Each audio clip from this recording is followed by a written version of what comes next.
How to create Gmail account without phone number. Click on create account, myself, and enter your details. First name, last name, and enter username. Create a unique password and next.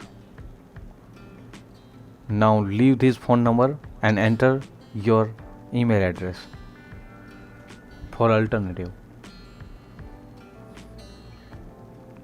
Enter your date of birth and gender.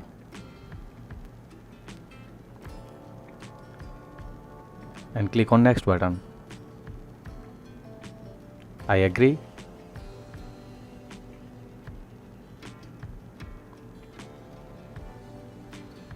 That's it. We have created Gmail account without mobile number. Thank you for watching. For more videos, please subscribe.